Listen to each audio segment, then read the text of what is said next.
Hello, everyone, and welcome back to our journey through the Bible. Today, we're diving into Leviticus chapters 5 and 6. Now, I know what some of you might be thinking. Leviticus can feel a bit dense with all its rules and offerings.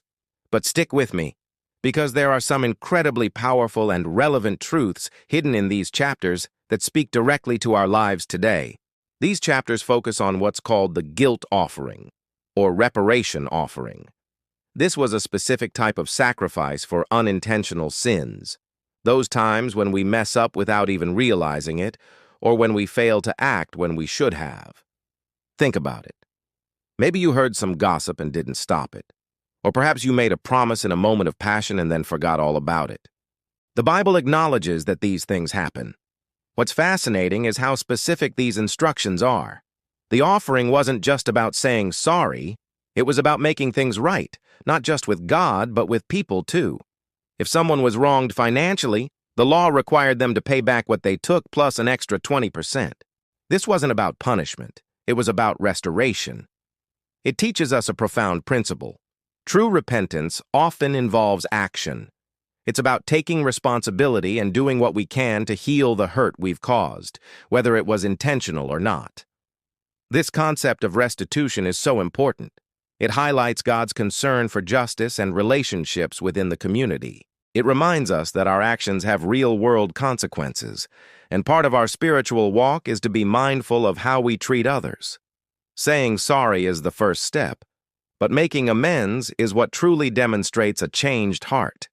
It's a tangible expression of our desire to live in right relationship with both God and our neighbors. As we move into chapter 6, the focus shifts slightly to the responsibilities of the priests. We get a behind-the-scenes look at how these offerings were to be handled. One detail that always stands out to me is the instruction for the fire on the altar. It was to be kept burning continuously. It was never to go out. Imagine that. A constant, perpetual flame in the heart of the tabernacle. This perpetual fire is a beautiful symbol of God's constant presence and the unending need for atonement. But for us today, it can also represent our own spiritual lives. It's a call to keep our passion and devotion for God alive, not just on Sundays, but every single day. It's about consistently tending to our relationship with Him through prayer, reading His Word, and fellowship. Our faith isn't meant to be a flickering flame, but a steady, burning fire. So, as we reflect on Leviticus 5 and 6, we see a God who cares deeply about integrity, justice, and restoration.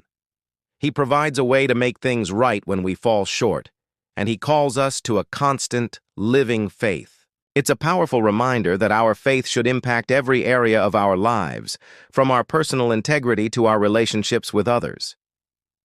Thank you so much for joining me today. I hope this look into Leviticus has given you some fresh perspective.